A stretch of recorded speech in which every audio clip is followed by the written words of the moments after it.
Upload हो चुके हैं, आप लोग देख लीजिएगा वहाँ से, ठीक है? अच्छा भाई, सबसे पहले रिप्रेजेंटेशन ऑफ डेटा के स्टार्ट में आप पहले डेटा के बारे में थोड़ा-सा देखते हैं। अब देखो there are 2 kinds of data, ठीक है? एक कहलाया जाता है डिस्क्रीट डेटा और दूसरा आपके पास कहलाया जाता है कंटीन्यूअस डेटा,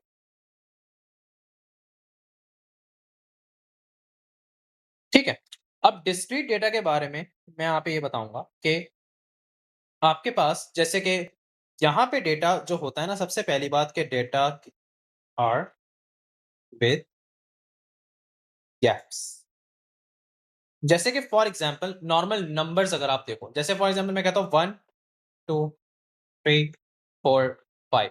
अब इन सारे नंबर्स के दरमियान क्या है? गैप है। 1 और 2 के दरमियान 1 का गैप है। 2 और 3 के दरमियान 1 का गैप है। हर नंबर एक दूसरे से पहले उनके दरमियान क्या है? आपके पास गैप है। इस तरह के डेटा को हम लोग क्या बोलेंगे कि ये कौन-सा डेटा है? डिस्क्रीट डेटा है। ठीक है? और यहाँ पर ज़्यादातर आप होल नंबर्स के साथ डील कर रहे होते हो, तो यहाँ पे हम लिख देते हैं कि ज़्यादातर आप लोग यहाँ पर होल नंबर्स के साथ डील कर रहे हो। तो होल नंबर्स का मतलब यहाँ डेसिमल नंबर्स आपको नहीं दिखेंगे। ठीक है?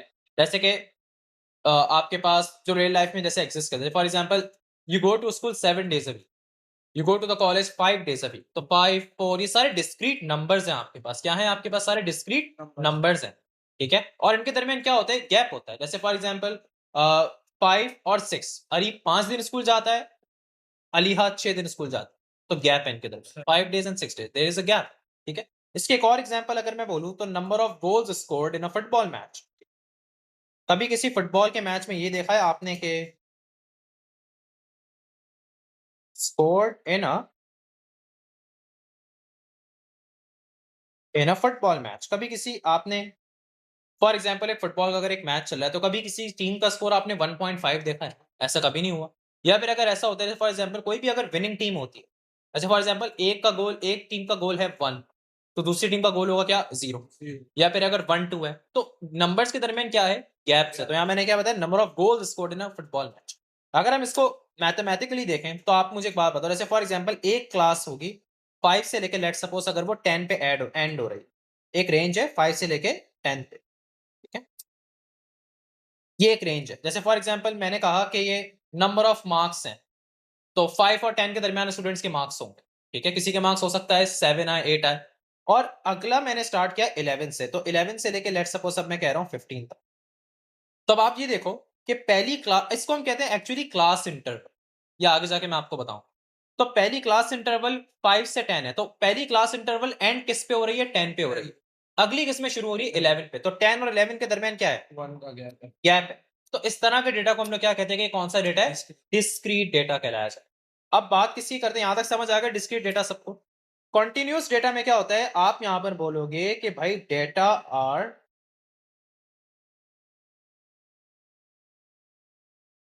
विदाउट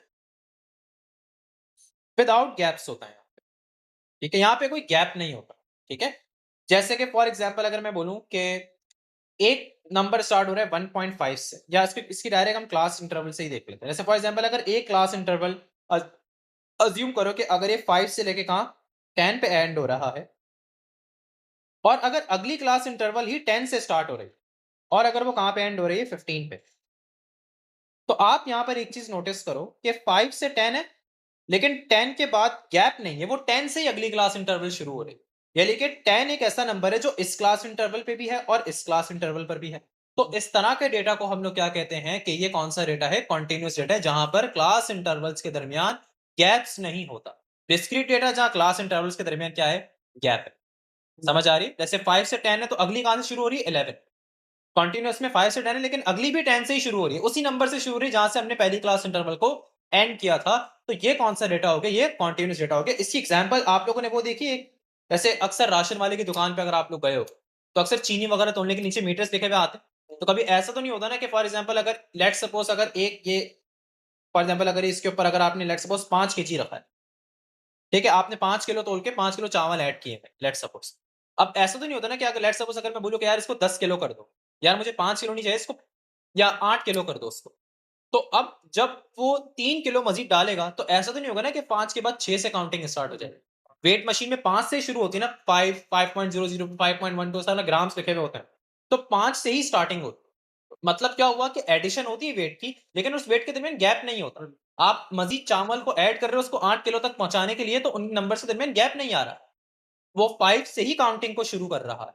बात समझ आई कि नहीं है यहाँ तक? तो इसमें हम लोग क्या कहेंगे कि ये किसकी एग्ज़ाम्पल है? ये कॉन्टिन्यूअस डेटा की एग्ज़ाम्पल है। इस चैप्टर के अंदर ज़्यादातर हम लोग मीन को डिस्कस करेंगे, मीडियन को डिस्कस करेंगे, मोड को डिस्कस करेंगे और standard, variance, standard deviation, variance और आगे जाके फिर हम लोग डायग्राम्स वाली चीज़ों में हिस्टोग्राम को डिस्कस करेंगे, स्टेम एंड लीफ डायग्राम को डिस्कस करेंगे। ये चैप्टर सबसे ज़्यादा लेंथी चैप्टर, लेकिन सबसे ज़्यादा आसान भी है। ठीक है? स्टैंडर्ड वो हिस्टोग्राम हो गया आपके पास, कॉम्युलेटिव फ्रीक्वेंसी कर्व्स हो गए और स्टेम एंड लीफ डायग्राम्स हो गए। ये 3 चीज़ें मेन इसके। ठीक है? तो अब यहाँ पर आपके पास सबसे पहले मैं डिस्कस करूँगा अबाउट अनग्रुप्ड डेटा। ठीक है? पहले मैंने डिस्क्रीट डेटा और ये बताया कि डिस्क्रीट डेटा कंटीन्यूअस, डिस्क्रीट और कंटीन्यूअस। तो अब डेटा की यहाँ पे सबसे पहले जो टाइप आप देखोगे वो क्या देखोगे? Ungrouped data. किसको डील करोगे? Ungrouped data. ये अनग्रुप्ड डेटा पता है क्या है यहाँ पे? देखो यहाँ पे जो डेटा होता है वो स्मॉल अमाउंट ऑफ डेटा, ठीक है? Of data. इसकी बहुत आसान सी एग्जांपल ये है कि जैसे फॉर एग्जांपल एक टूर पे सिर्फ 4-5 लोग गए, ठीक है? तो ये आपस में मतलब इनको ग्रुप करने की ज़रूरत नहीं। सिर्फ 4-5 लोग गए साथ, ठीक है? लेकिन अगर फॉर एग्जांपल एक ऐसी पूरी एजेंसी जिसमें पूरे लेट्स सपोज़ जैसे अभी मैं रिसेंटली ट्रिप में गया, तो वहाँ पे कितने लोग थे? 500 लोग थे टोटल। तो सबको उन्होंने ग्रुप्स पे डिवाइड किया, ठीक है? सबको अलग-अलग, अलग-अलग ग्रुप पे डिवाइड किया होगा तो वो कौन-सा कहलाया जाएगा? वो ग्रुप डेटा कहलाया जाएगा। ये कौन-सा है? ये अनग्रुप्ड डेटा है जहाँ डेटा आपके पास यानी कि आपके सामने आप उनको काउंट कर सकते हो। लेट्स सपोज अगर एक कंपनी में 500 लोग अगर काम कर रहे हैं, तो अब ये तो नहीं ना कि आप हर किसी के पास जाके उनको सैलरी दोगे, ठीक है? ये ऐसा तो नहीं ना कि हर किसी का रिकॉर्ड आप एक-एक करके चेक करोगे। तो उसके लिए क्या करते हो जैसे एक लार्ज अमाउंट ऑफ एम्प्लॉइज़ है इन अ कंपनी तो उसके लिए आप क्या करते हो कि आप जो है वो एक्सेल की फाइल यूज़ करते हो, इस तरह की फाइल्स यूज़ करते हो, फिर इसको सर्च करते हो तो फिर उसकी सारी इन्फॉर्मेशन लिखी हुई आती है। उसमें हमने क्या करा होता है, सबको ग्रुप में डिवाइड किया होता है। ठीक है? लेकिन अनग्रुप में फॉर एग्ज़ाम्पल एक कंपनी में सिर्फ 4 ही लोग हैं, तो आपको चारों पे नज़र होगी, चारों की सैलरियाँ भी आप आराम से याद कर सकते हो कि भाई इसकी सैलरी ये है, इसका रोल ये है, इसका वर्क ये है, तो उसकी इन्फॉर्मेशन आप लोग ऐसे याद रखो। तो ये किसकी एग्ज़ाम्पल हुई जहाँ डेटा आपके पास स्मॉल है, ये अनग्रुप की एग्ज़ाम्पल है। एग्ज़ाम्पल जैसे फॉर मैं आपको उसको कह दूँ कि लेट्स सपोज़ कि ये कुछ लड़कों फुटबॉल प्लेयर्स की एज है। फॉर एग्ज़ाम्पल मैं एक्स को किससे डिनोट कर रहा हूँ कि ये एज है आपके पास। अब हो सकता है किसी की एज 18 हो, 16 हो, 17 हो, 19 हो, 19 हो और क्या हो 20 समझ आ रही है? तो ये कितने प्लेयर्स है टोटल? सिर्फ 5 है। हर किसी की एज आप लोग आराम से याद कर सकते हो कि भाई ये इनकी एजेस। अब आप इसको एज बोल दो या मार्क्स बोल दो। फॉर एग्ज़ाम्पल 20 मार्क्स का लेट्स सपोज़ सबका टेस्ट था। तो स्टूडेंट नंबर 1 के कितना है 18 है, स्टूडेंट नंबर 2 के 16 है, स्टूडेंट नंबर 3 के 17, स्टूडेंट नंबर 4 के 19। तो ये आराम से आपका स्मॉल अमाउंट ऑफ डेटा है, क्लास में सिर्फ 5 स्टूडेंट्स हैं। लेकिन अगर एक क्लास में लेट्स सपोज़ 500 स्टूडेंट्स आ गए, 50 स्टूडेंट, 50 भी लार्ज अमाउंट ऑफ डेटा है। तो हर किसी के मार्क्स तो याद करना ज़रू आपके लिए पॉसिबल नहीं होगा। तो उसके लिए आप फाइल वगैरह सब अपलोड करते हो, ठीक है? फिर अगर वो बच्चा बोले कि भई मुझे अपने मार्क्स बताओ, तो आप उसका पेपर ढूँढोगे तो नहीं ना यार, क्योंकि इतने सारे 50 पेपर्स होंगे तो फिर आप सर्च वगैरह करोगे, एक्सेल वगैरह देख के मार्क्स देख के उसको बता दोगे, अपलोड कर दोगे, ठीक है? समझ आ रही है? ऐसे सीआईज़ में क्या होता है हर किसी का पोर्टल देते हैं, हर किसी का अब ये तो नहीं करेंगे ना हर किसी को मैसेज करेंगे कि आपका ये ग्रेड आया, आपका ये ग्रेड आया, ये तो पॉसिबल नहीं है। समझ आ रही है सबको यहाँ पे बात?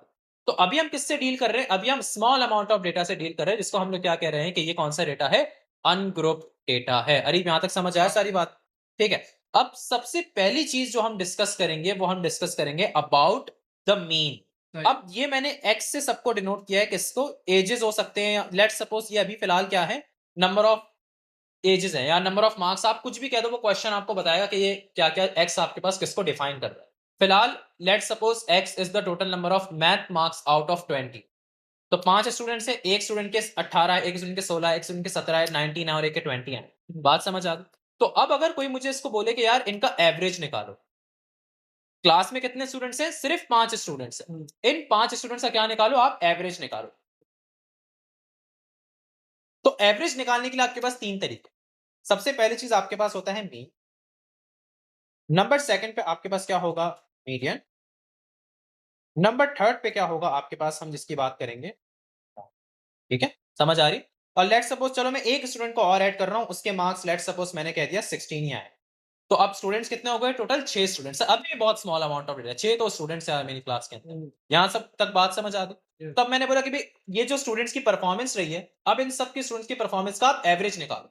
तो एवरेज निकालने के करीब कितने तरीके आपके पास? 3 तरीके, मीन, मीडियन एंड मॉड, ठीक है?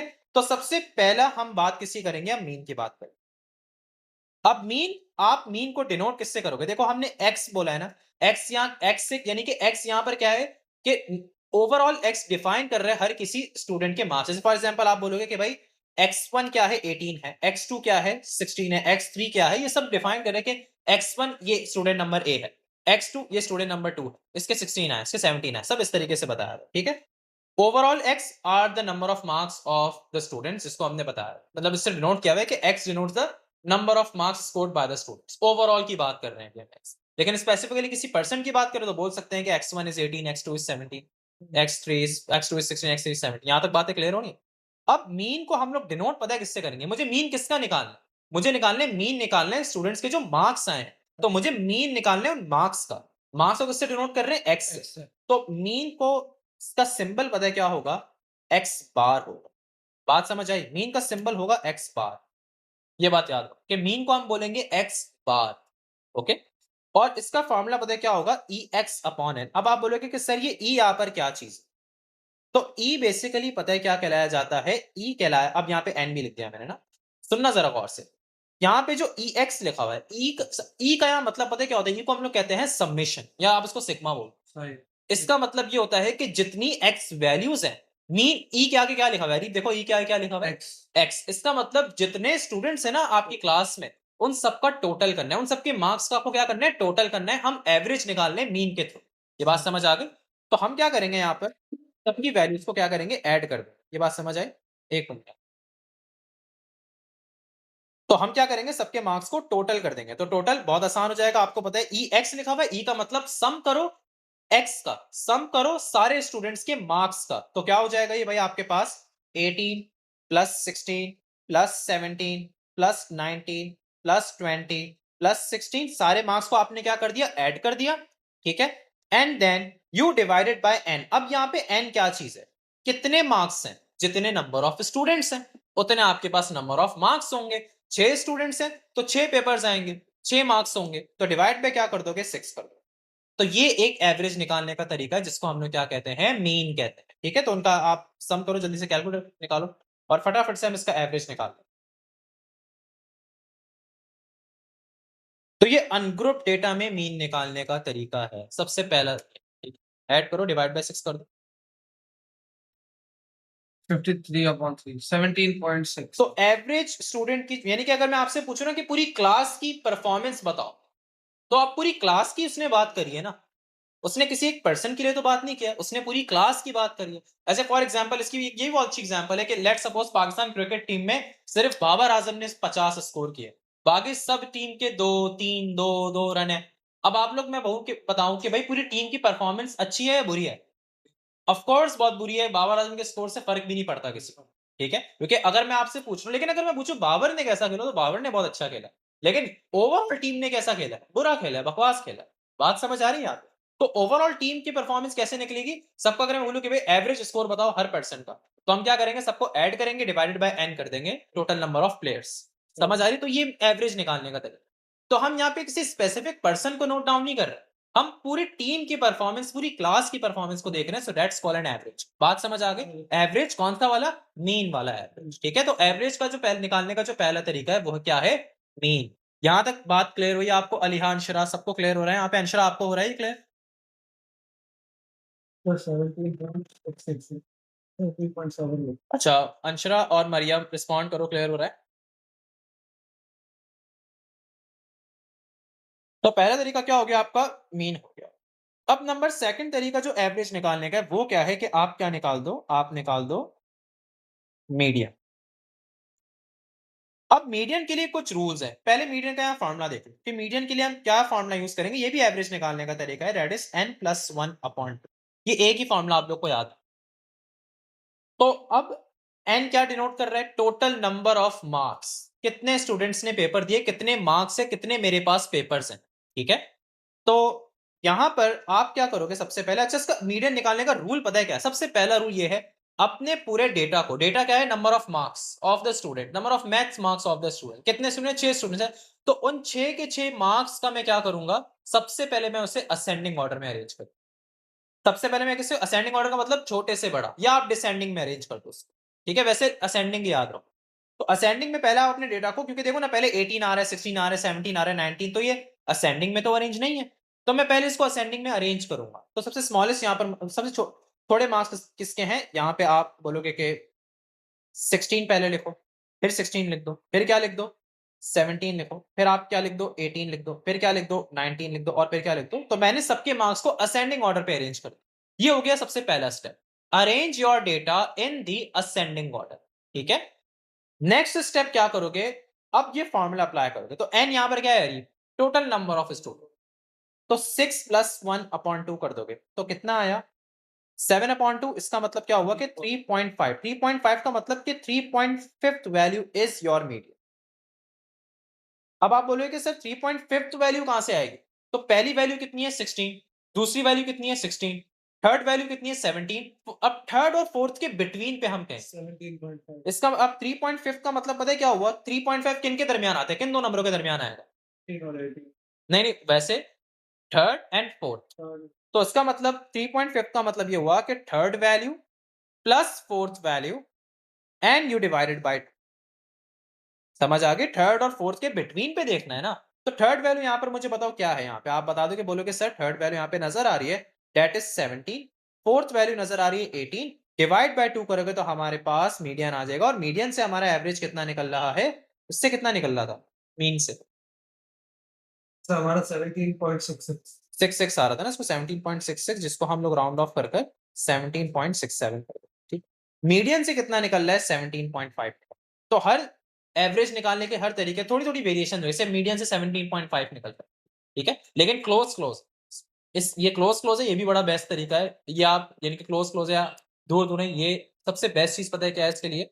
हम लोग वेरिएंस को डिस्कस करें, सॉरी वेरिएंस और स्टैंडर्ड आगे ये चीज बताता हूँ आपको। ठीक है, अब नंबर थर्ड पे जो एवरेज निकालने का जो सबसे बेस्ट तरीका है वो पता है क्या? आप मतलब इसके अलावा जो एवरेज बेस्ट तरीका तो नहीं कहलाया जाएगा, यूजफुल कभी कभार होता है, यानी कि ऐसा भी होता है समटाइम्स के मीन और मीडियन काम नहीं आते, लेकिन आपके पास मॉड काम आ जाता है। ठीक है, तो मॉड का मतलब ये होता है कि most occurring value, most occurring value. तो यहां पे मैं लिख लेता हूं कि इसका मतलब है मोस्ट अकरिंग वैल्यू, जबकि मीडियन का क्या मतलब था? मीडियन का मतलब होता है middle value, middle value of the data in ascending order, middle value of data in ascending order. ASC का मतलब असेंडिंग, इन असेंडिंग ऑर्डर। ये बात समझ आई? तो अब मॉड क्या करोगे? Most occurring value. तो आपको जो एंटायर डेटा है, ये देखो, ये उसमें सबसे ज्यादा अकरिंग वैल्यू क्या है? यहाँ सबसे ज्यादा 16 16 है, क्योंकि 16 एकदम एक और दफा रिपीट हो रहा है। तो डायरेक्टली हम कहें कि यार फिर हमारे पूरे डेटा का एवरेज पता है कितना हुआ? 16। तो मॉड कितना आ रहा है यहाँ पे? तो इस तरीके से आपके पास एवरेज के तो 3 तरीके ना ये काम कर, तो मॉड कितना है आपके पास? 16 है। कोई मसला? तो ये 3 मेथड्स हैं एवरेज निकालने के लिए। मेरी बात समझ आ गई? अब एक एग्जांपल यहाँ पे ज़रा देखो।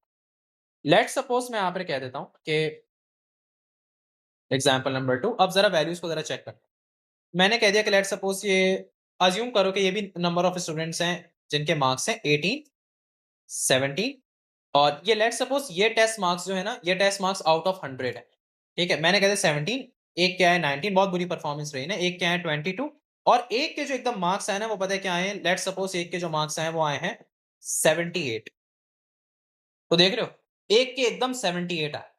अब मैं अगर आप लोगों से यहां पर पूछूं कि हमने 3 मेथड्स पढ़े हैं एवरेज निकालने के लिए, तो सबसे बेस्ट मेथड यहां पर क्या होगा? अच्छा, मीन होगा। अकॉर्डिंग टू अरीब, अरीब कह रहे हैं यहाँ पे सबसे बेस्ट मेथड मीन होगा। अंशरा, सबसे बेस्ट मेथड यहाँ पर क्या होगा? मीन, मीडियन या फिर मॉड? यस अंशरा, क्या होगा यहाँ पे सबसे बेस्ट मेथड एवरेज निकालने का? Is it mean, is it median और इज इट मॉड? मीन होगा। Okay, what about you Aliha? Aliha मुझे बताओ, मीन होगा, सबका मैं सुन रहा हूँ, मीन होगा, मीडियन होगा या फिर मॉड होगा? अलीहा?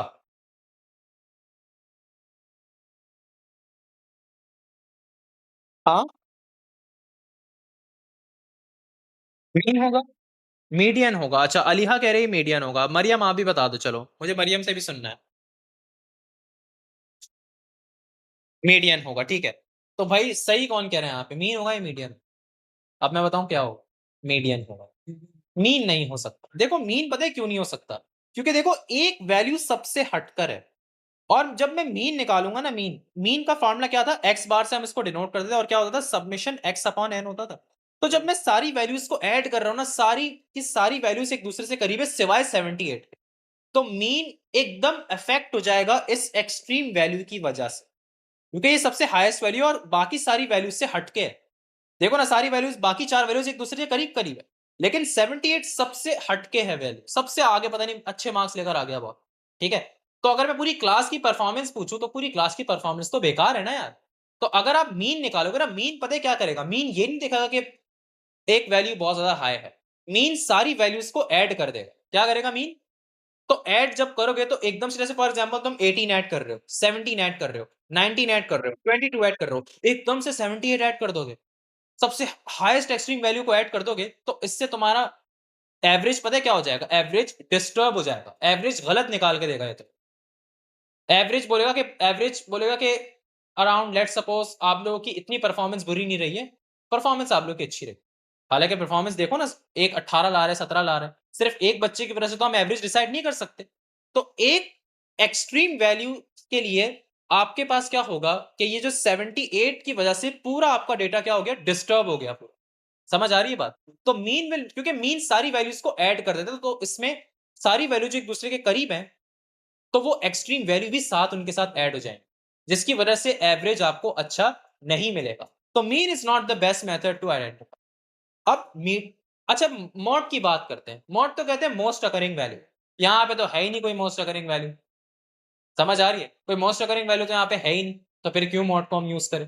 ठीक है, तो मॉड तो शुक्र किसी ने नहीं बोला। ठीक है। मीडियन क्यों कह रहा हूं, क्योंकि जब मीडियन आप अपने डेटा को असेंडिंग ऑर्डर में पहले अरेंज करो, देखो 17, 19, 22, और लेट्स सपोज यहाँ 17, 19, अच्छा एक और भी था ना, 18 मिस कर दिया, सॉरी मैंने, 18, 22 एंड देन 78। तो यहां पर अब क्या हुआ कि मीडियन क्या करेगा, मीडियन का फॉर्मूला पता है ना, n+1/2। कितने हैं n यहाँ पे, 5 है, तो 5+1/2 कितना होता है, 6/2। यहाँ पे लगा दो 5+1/2 विच इज 6/2। तो इसका मतलब क्या हो जाएगा कि थर्ड वैल्यू, अब मीडियन से पता है क्या हो रहा है, आपके 78 से कुछ फर्क नहीं पड़ रहा है, मीडियन कितना आएगा, 18 आएगा थर्ड वैल्यू। तो एवरेज क्लास का कितना आया, 18 आया। ठीक है, कि क्लास की बुरी परफॉर्मेंस ही रही, एवरेज स्टूडेंट ने 18 ही स्कोर किया, और ज्यादातर स्टूडेंट ने देखो 18 के करीब करीब ही तो स्कोर किया, सिर्फ एक बच्चे ने अच्छे स्कोर किए। ठीक है। तो उस एक बच्चे की परफॉर्मेंस से आप ये नहीं कह सकते हो कि पूरी क्लास का एवरेज बहुत अच्छा गया। समझ आ रही है बात? तो उसके लिए सबसे बेस्ट मेथड जो होगा वो मीडियन होगा। पूछो क्वेश्चन। गलत अरेंज किया। 17, 19, 18, 22, 72 क्या मतलब है? अच्छा सही है, सॉरी मैं बैड यार, मैं क्या दिमाग काम नहीं कर रहा है, इट विल बी 18, 19, सॉरी। हाँ, तो थर्ड वैल्यू 19 होगी, सॉरी यार, थर्ड वैल्यू विच इज 19, तो 19 निकला है, लेकिन ये भी देखो करीब करीब। समझ आ रही? तो मीन क्योंकि सबमिशन एक्स होता है, तो वो उसमें 78 को भी ऐड कर देगा, जिसमें से आपका जो सम है ना, वो बहुत ग्रेटर सम आ जाएगा, जिसकी वजह से वो एवरेज आपको गलत निकाल के देते हैं। ठीक है, समझ आ रही है बात? जैसे क्रिकेट टीम है, एक पर्सन ने डबल सेंचुरी कर दी, बाकी सब ने दो दो तीन तीन स्कोर किए। अब अगर आप सबका मीन निकालोगे, तो हर प्लेयर का एवरेज स्कोर पता है क्या आएगा, हो सकता है 40-50 आ रहा हो, लेकिन आप खुद सोचो ना, हर प्लेयर का हो सकता है सबकी परफॉर्मेंसेस बेकार रही, सिर्फ एक बंदे ने अच्छा किया। समझ आ रही है यहाँ पे? तो ये सारी बातें हो रही, तो फिर हम, अगर हम ओवरऑल परफॉर्मेंस देखें ना पूरी टीम की, तो वो बुरी ही रही है। तो अगर मुझे इन सब के लिए अगर एवरेज निकालना है, तो mean will not be the correct method, it will be median. ये बात क्लियर हो गई सबको? अंशरा मेरी बात क्लियर हुई अब? एनी क्वेश्चंस यहाँ पर, किसी को कोई मसला है तो प्लीज बता दें। ओके, सही है। तो मीड, ये क्वेश्चन आपके पास आता है, 1 मार्क का आएगा, और आपको ये रीजन देना पड़ेगा। पहले आपसे मीडियन या मीन निकालने को कह देगा, और फिर बोलेगा सेकंड पार्ट में कि बताओ कि जो आपने जो दो मेथड से जो एवरेज निकाला है, आपने मीन से एवरेज निकाला, आपने मीडियन से एवरेज निकाला, तो उसमें से अब मुझे ये बताओ कि सबसे जबरदस्त अच्छा मेथड क्या है यहाँ पे एवरेज मालूम करने का। तो आप बोलोगे कि जाहिर बात है मीडियन होगा। उसका रीजन ये है कि mean summation x upon n होता है, और mean is affected by this extreme value. समझ आ रही है बात यहाँ पे कि नहीं यार? ठीक है। क्लियर हो गया? Any questions? कोई मसला? That's it. यहाँ कोई प्रॉब्लम तो नहीं है?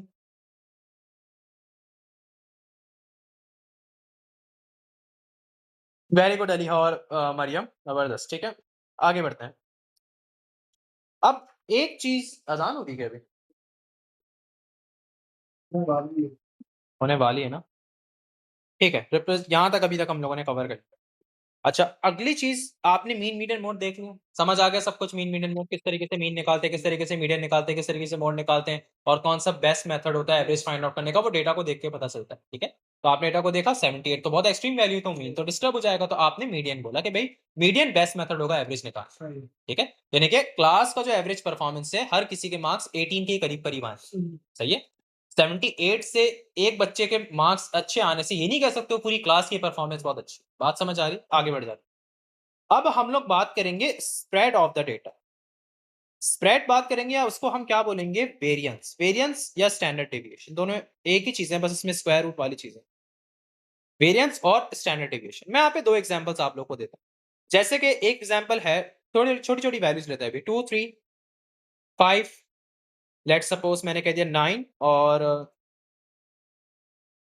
13, and then let's suppose let's consider it 14। ठीक है, और एक दूसरा डेटा है, अभी कुछ भी एक्स वैल्यू हो सकती है, अभी मैं ये नहीं बता रहा कि x values number of students हैं या कुछ भी है, बस ये ऐसी मैंने एक्स वैल्यूज बता दी, वो क्वेश्चन में आपको बताएगा ये सारी की सारी क्या वैल्यूज हैं, या आपके पास सारी एक्स वैल्यूज। तो this is an example number 1, this is data number 1। Okay, अब डेटा नंबर 2, ये देखना जरा, 2 9 20, ये हो गया 30, और लेट्स सपोज ये हो गया आपके पास 55, एंड अज्यूम यहाँ पे ये कितना हो गया, 78। ठीक है, ये समझ आ रहा है? अब ये दूसरी आपके पास ये डेटा नंबर 2।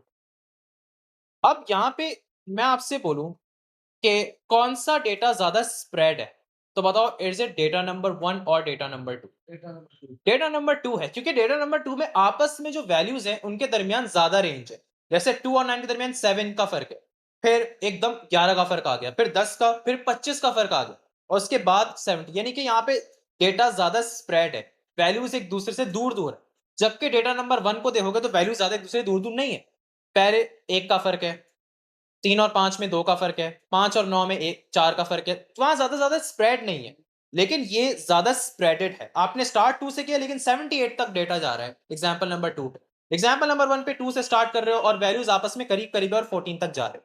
ठीक है, तो दोनों के लिए अगर मैं स्टैंडर्ड डेविएशन और वेरिएंस निकालूं, तो स्टैंडर्ड डेविएशन और वेरिएंस बताता है कि डेटा कितना ज्यादा स्प्रेडेड है।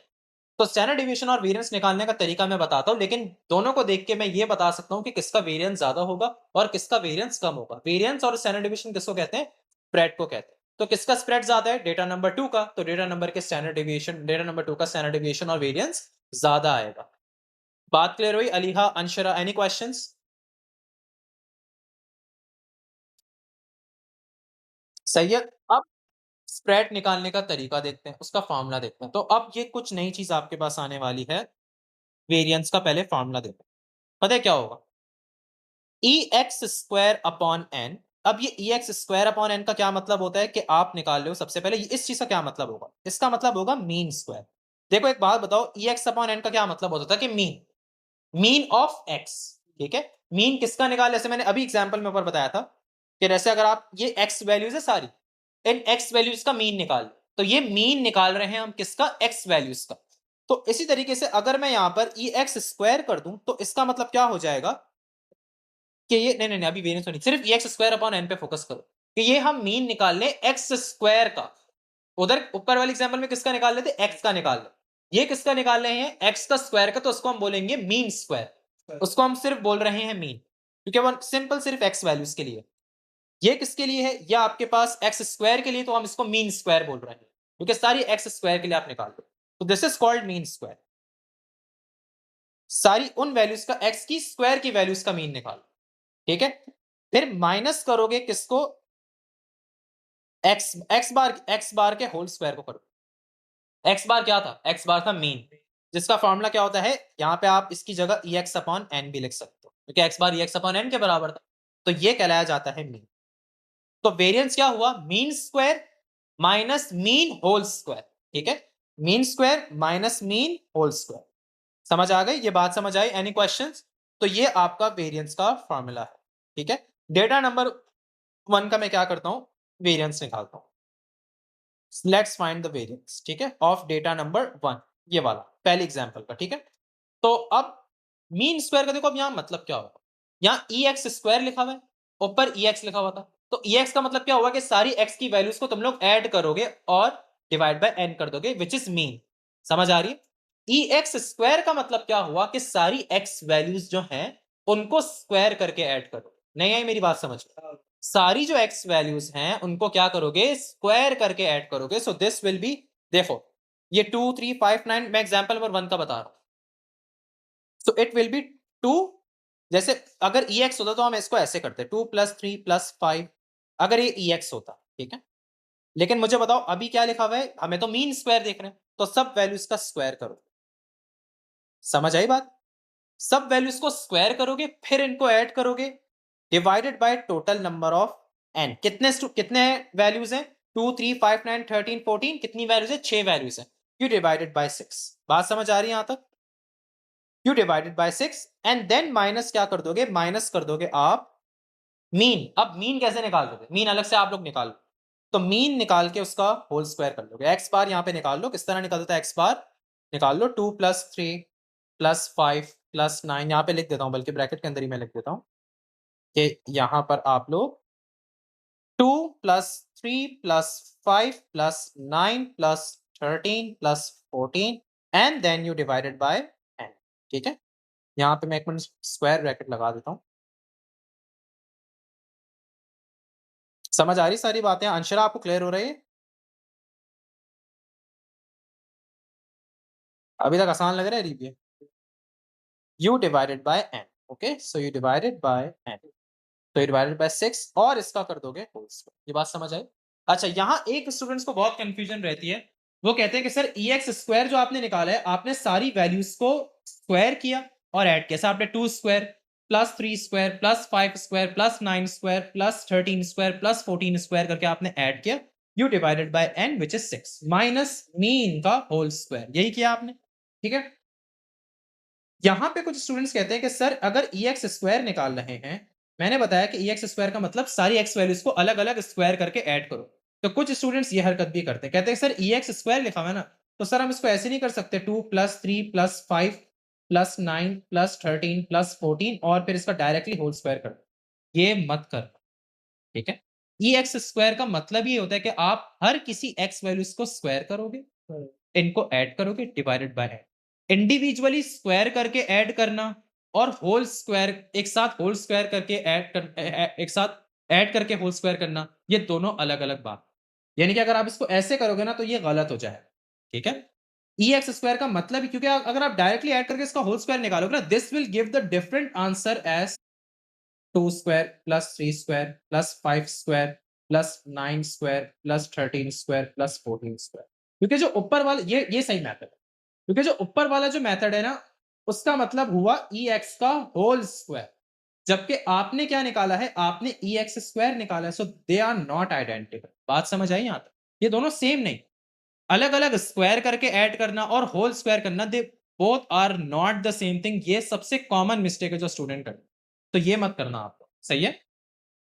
बात समझ आई अरीब के नहीं? यस तो क्योंकि ई का मतलब ही होता है कि अगर किसी भी चीज के आगे अगर ई लगा हुआ है, किसी से पहले अगर ई लगा हुआ है, ठीक है, तो उसका मतलब ये हुआ कि आपने हर वैल्यू को इंडिविजुअली ऐड किया है। तो अगर EX स्क्वायर आगे एक्स स्क्वायर लिखा हुआ है, तो मतलब सारी एक्स की वैल्यूज को स्क्वायर करके अलग अलग आप ऐड कर रहे हो, डिवाइड बाय। तो अब इसका आप कैलकुलेटर यूज करके निकाल लो क्या आंसर आ रहा है। तो योर कैलकुलेटर जरा तरीके से, और कैलकुलेटर में एक साथ ये पुट नहीं करना। अरे पहले इसको कैलकुलेट करो, फिर पहले इसको कैलकुलेट करो जल्दी से, 2 square plus 3 square plus 5 square plus 9 square करो जल्दी से, और मुझे बताओ कि वेरिएंस क्या आ रहा है आपको। सो वेरिएंस क्या आ रहा है, पहले तो मीन स्क्वायर कर रहे हैं हम कैलकुलेट, और प्लीज कैलकुलेट तरीके से यूज करना। कितना है? 242/3। 242/3, यही आ रहा है? दिखाओ क्या करें, हमारा कैलकुलेटर में भरोसा नहीं। आंसर में देखने दे रहा। अच्छा, ये हो रहा है 2 स्क्वायर प्लस 3 स्क्वायर, क्या हो थक गए? ये तो पढ़ाई नहीं करी है। हाँ बिल्कुल सही। तो इसका रिजल्ट क्या है? 242/3। अब माइनस करो और आप लोग मीन निकालो। अब मीन निकालो। 46/6 ये 46/6 आ रहा है। सिंपलीफाई आपको कैसे पता 46? मैंने कर लिया था। Mental calculation. नहीं मैंने करा है। अच्छा, 1 मिनट सब्र करना। 2 + 3 + 5 + हाँ, सही कह 9 रहे हो। 46/6 आ रहा है, which is 23/3। So -23/3 whole square करो और अब इसका ओवरऑल बता दो क्या रिजल्ट आ रहा है, वेरिएंस बता दो। डेटा नंबर 1 का वेरिएंस है, ठीक है? 242 अपॉन 3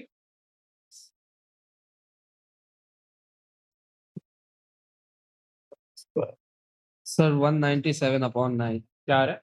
197/9 डेसिमल हाँ, 197/9 डेसिमल से बता। 21.88 तो ये वेरिएंस है। बात समझ आई? अच्छा, अब अगर मैं बात करूँ ना स्टैंडर्ड डेविएशन निकालने, तो आपने जो वेरिएंस निकाला उसका स्क्वायर रूट लगा दो। सिंपल है बस, ठीक है? तो एक बात याद रखो कि अगर आपसे कोई बोले कि स्टैंडर्ड डेविएशन निकालो, तो भाई वेरिएंस पता है क्या होता है? वेरिएंस कहलाया जाता है स्टैंडर्ड डेविएशन का होल स्क्वायर, ठीक है? सही। आपके पास किसकी वैल्यू आई हुई है? आपके पास तो वेरिएंस की आई हुई है। तो आप यहाँ पर वेरिएंस को लिखो और स्टैंडर्ड डेविएशन अगर आपको निकालना है तो दोनों साइड से आप स्क्वायर रूट लगा दो। तो आपके पास 21.88 का स्क्वायर रूट, यानी कि अब आप लोग याद रख लो कि वेरिएंस एक्चुअली क्या होता है? वेरिएंस होता है स्टैंडर्ड डेविएशन का स्क्वायर, ठीक है? समझ आ गई? तो यहाँ से आप लोगों का स्टैंडर्ड डेविएशन निकल जाएगा। बस इस रिलेशन को मत भूलना। यानी कि अगर मैं ये बोलूं कि जो शुरू में मैंने जो फार्मूला लिखा है, क्या लिखा है? e² - x बार। अगर यहां पर मैं स्क्वायर, लेट्स सपोज मैं स्क्वायर रूट अगर लगा दूं दोनों साइड्स पे, इस तरफ भी और इस तरफ भी, ठीक है? या एक मिनट, इस तरफ अगर स्क्वायर रूट लगा, तो फिर ये पता है क्या बन जाएगा? और यहाँ चलो दोनों साइड पे स्क्वायर रूट अगर आप लगाओ, तो एक बात याद रखना, फिर ये इस चीज की जगह आप लोग स्टैंडर्ड डेविएशन लिख दो, क्योंकि वेरिएंस का square variance is equals to standard deviation का square. Variance is equals to root of क्या कहते हैं, वेरिएंस स्टैंडर्ड डेविएशन का square, standard deviation is equals to square root of variance. तो अगर इस फॉर्मूले पे स्क्वायर रूट लगाओगे तो ये स्टैंडर्ड डेविएशन होगा, स्क्वायर रूट ना लगाओगे तो फिर ये वेरिएंस कहलाया जाएगा। बात समझ आ गई? अगर इस फॉर्मूले पे स्क्वायर रूट लगाओगे तो ये स्टैंडर्ड डेविएशन होगा, स्क्वायर रूट ना लगाओगे तो ये वेरिएंस कहलाया जाएगा, ठीक है? तो इसका स्टैंडर्ड डेविएशन वैसे बता दो क्या वैल्यू आई थी? स्टैंडर्ड डेविएशन की 4.6 21.88 वेरिएंस आया था। मैंने आपसे पूछा स्टैंडर्ड डेविएशन निकालो, 21.88 का स्क्वायर रूट कर दो, ये कितना आ रहा है? 4.68 तो इस डेटा का स्प्रेड कितना आ रहा है? 4.68 आ रहा है। समझ में आ गई यहां तक बात? Any questions? अब इसी तरीके से अगर आप लोग डेटा नंबर 2 का अगर निकालोगे, क्या है डेटा नंबर 2? ये रहे, इसको कॉपी पेस्ट कर लेते हैं। अरे आसान लग रहा है अभी? जी सर। कर चुके हैं ना वाला चैप्टर ये मेरे साथ?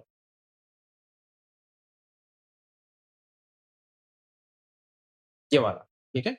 तो इसके लिए अब आप अगर इस डेटा का अगर वेरिएंस निकालोगे तो इसका डेटा नंबर 1 से ज़्यादा आएगा क्योंकि इसका स्प्रेड ज़्यादा है। तो बिल्कुल। उस ऊपर क्या वैल्यू निकली? 4.68। देखना इसकी ज़्यादा निकलेगी 4.68 से, क्योंकि data number 2 is more spreaded than data number 1। नहीं यहाँ समझ में? कोई मसला है तो बताओ। एनी क्वेश्चंस यहाँ? नो। तो इसका वेरिएंस का फॉर्मूला लगाना पड़ेगा आपको। कैसे निकाला? वेरिएंस याद रखो, वेरिएंस का फॉर्मूला मीन स्क्वायर, ठीक है? वेरिएंस ऑफ एक्स वैल्यूज निकाला तो यहाँ VAR लिख दो, एक्स वैल्यूज का वेरिएंस निकाल दूंगा, ठीक है? क्या फॉर्मूला था? बताया था कि मीन स्क्वायर यानी कि सारी एक्स वैल्यूज का square divided by n minus mean whole square, okay? इस तरीके से निकाल। तो अब आप लोग ये वाला काम कर सकते हो, तो ये वेरिएंस कराया जाए, ठीक है? किसी भी डेटा का अगर स्प्रेड पूछे, वेरिएंस निकालो। अगर एक दो मार्क का एक्सप्लेन करने वाला अगर क्वेश्चन आ गया तो आप ये बताओगे कि भाई डेटा नंबर 2 पे वैल्यू ज्यादा स्प्रेडेड है, तो उसका वेरिएंस ज्यादा होगा डेटा नंबर 1 से। अगर दोनों को कंपेयर करने का बोलेगा तो ऑफ कोर्स आप बताओगे कि भाई डेटा नंबर 2 का ज्यादा है। और दोनों डेटा को कंपेयर करने के ज्यादातर क्वेश्चंस हमें स्टेमिनिक डायग्राम पे बने, उसमें आपको वेरिएंस निकालने का नहीं बोलेगा, लेकिन उसमें आपको बताएगा कि भाई कौन सा डेटा ज्यादा स्प्रेडेड है। तो वो आप देख के पता चल जाएगा कि यार कौन सी वैल्यू, कौन सा डेटा आपस, कौन से डेटा में वैल्यूज आपस में करीब करीब हैं और वैल्यूज आपस में दूर दूर हैं। तो जो वैल्यूज आपस में दूर दूर हैं उनका स्प्रेड ज्यादा होगा। बात समझ आ गई यहाँ तक? Any questions? ये भी हो गया।